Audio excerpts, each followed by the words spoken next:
ज़ारा जैसे ही वलीद के घर जाती है, जाते ही उनके टशन देख के काफ़ी हैरान और परेशान हो जाती है और कहती है कि आखिर ऐसा कैसे हो सकता है। तुम्हारे तो ज़ारा इधर यानी कि तुम्हारे तो मिनाहिल इधर बारे न्यारे हैं। मुझे तो तुम्हारी समझ नहीं आ रही कि आखिर तुम क्या करना चाहती हो। इस पर वो कहती है कि मैं तुम्हें कोई किसी किस्म की सफाई नहीं देना चाहती। बस मैं तुम्हें यही बताना चाहती हूँ कि तुम अपने काम से काम रखा करो। इस तरह की फजूलियात करने से आखिर तुम्हें क्या मिलता है। लेकिन जी आप देखेंगे कि साफ साफ जैन ज़ारा को समझाता है कि देखो ये तुम्हारा मामला नहीं है। वही उनकी अच्छी बातचीत है, दोनों का बहुत प्यार है नरगिस आंटी का, जिसकी वजह से वो यहाँ पे आती है और इन दोनों की काफ़ी ज़्यादा बनती है। लेकिन जी आप देखेंगे कि साफ साफ वो कहती है कि मैं भी बड़े अच्छे तरीके से जानती हूँ कि किसकी कहाँ पे बनती है और किसकी कहाँ पे बनती है, इसलिए परेशान होने की ज़रूरत नहीं है। ये सारा मुद्दा किसी और पे डालना। लेकिन जी आप देखेंगे कि जैन को कहीं ना कहीं समझ आ जाती है कि वलीद अभी भी वही पुराने चक्रों में है, वही पुराना सीन है, जिसकी वजह से वो अपनी माँ से भी बात करता है। लेकिन उसकी माँ कहती है कि बेटा इन सब बातों का कोई फ़ायदा नहीं है, उसकी शादी की तारीख पक्की हो चुकी है और तुम्हें ये सारी बातों की टेंशन पड़ी है। आखिर तुम चाहते क्या हो, मुझे तो ये समझ नहीं आ रही। जिसको सुन के साफ साफ कह देता है वो कि देखिए, अब आपको ज़ारा को उधर नहीं भेजना। ज़ारा की कड़वी कसेली बातें मिनाहिल को मज़ीद तकलीफ़ देती है। हमने उसकी ज़िंदगी पहले ही काफ़ी जीरन कर रखी थी, मज़ीद उसकी ज़िंदगी को जीरन नहीं कर सकते हैं। तो बेहतर यही है कि ज़ारा को उससे दूर रखा जाए और अगर जो कुछ भी वो करना चाहती है ना, उसको करने दिया जाए, क्योंकि उसकी तसल्ली नरगिस आंटी का साथ देकर ही उसको मिलती है। और वैसे भी जिसने जितना प्यार दिया हो इंसान उसके साथ वैसे ही सिंसेर होता है। माजिदा कहती है कि अरे भाई मैंने सारी ज़िंदगी पाल पोस कर उसको बड़ा किया, उसकी हर चीज़ को पूरा किया, लेकिन मुझे क्या मिला? बेसूद, बिल्कुल मेरे थी कुछ भी नहीं चला। मैं तो बिल्कुल तन्हा अकेली होके रह गई। लेकिन मिनाहिल का इन सब चीज़ों में आखिर क्या कसूर है? मिनाहिल ने कुछ भी गलत नहीं किया है, उसको सरासर सजा दी जा रही है, इसके अलावा और कुछ भी नहीं है। मिनाहिल की जिंदगी सिवाय अजाब के और कुछ भी नहीं रह गई है, क्योंकि मिनाहिल ने जो कुछ करना था वो कर दिया है।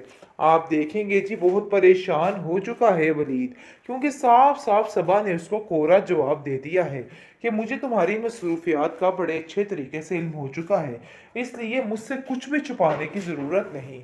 मैं हर बात से अच्छे तरीके से वाकिफ़ हूँ।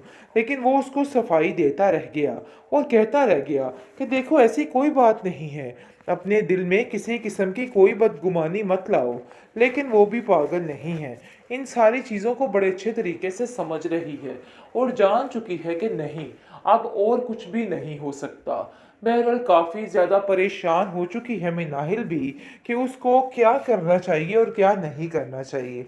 और वो साफ साफ अनीस से कहती है कि मैं तो सिर्फ और सिर्फ नरगिस आंटी की वजह से यहाँ पर आती हूँ, मुझे तो कुछ समझ नहीं आती कि आखिर मैं क्या करूँ। तो इसलिए मेरे ऊपर इस तरह की बात करने का कोई भी जवाब बाकी नहीं बनता है, और अगर आप लोग मेरे बारे में ऐसा कुछ सोच रहे हैं तो बराए मेहरबानी अपने दिल से ये वहमो गुमान निकाल दीजिए। मैं आप लोगों का कतई बुरा नहीं चाहती हूँ। अगर आप लोग ऐसा समझ रहे हैं तो आपको ये सब कुछ नहीं समझना चाहिए, इसलिए आप बहुत बड़ी गलती कर रहे हैं। ज़ारा जैसे ही वलीद के घर जाती है, जाते ही उनके टशन देख के काफ़ी हैरान और परेशान हो जाती है और कहती है कि आखिर ऐसा कैसे हो सकता है। तुम्हारे तो ज़ारा इधर यानी कि तुम्हारे तो मिनाहिल इधर बारे न्यारे हैं। मुझे तो तुम्हारी समझ नहीं आ रही कि आखिर तुम क्या करना चाहती हो। इस पर वो कहती है कि मैं तुम्हें कोई किसी किस्म की सफाई नहीं देना चाहती। बस मैं तुम्हें यही बताना चाहती हूँ कि तुम अपने काम से काम रखा करो। इस तरह की फजूलियात करने से आखिर तुम्हें क्या मिलता है।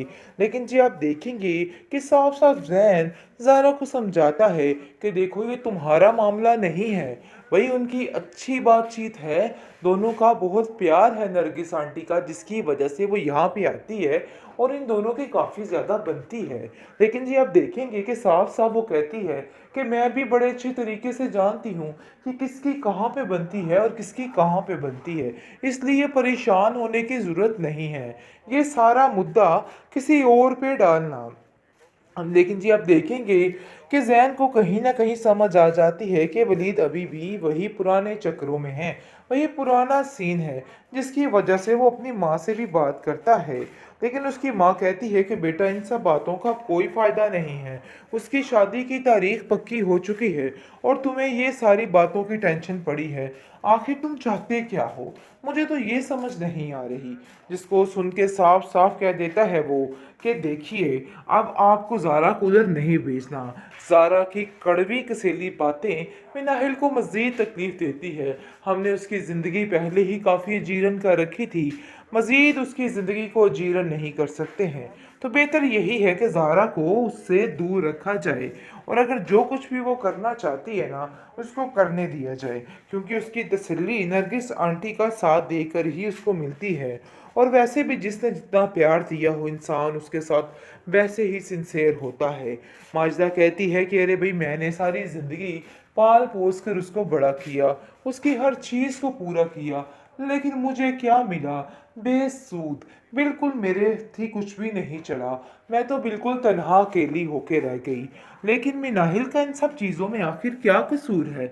मिनाहिल ने कुछ भी गलत नहीं किया है, उसको सरासर सज़ा दी जा रही है, इसके अलावा और कुछ भी नहीं है।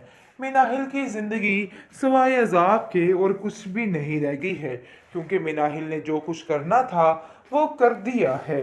आप देखेंगे जी बहुत परेशान हो चुका है वलीद, क्योंकि साफ-साफ सबा ने उसको कोरा जवाब दे दिया है कि मुझे तुम्हारी मसरूफियात का बड़े अच्छे तरीके से इल्म हो चुका है, इसलिए मुझसे कुछ भी छुपाने की ज़रूरत नहीं।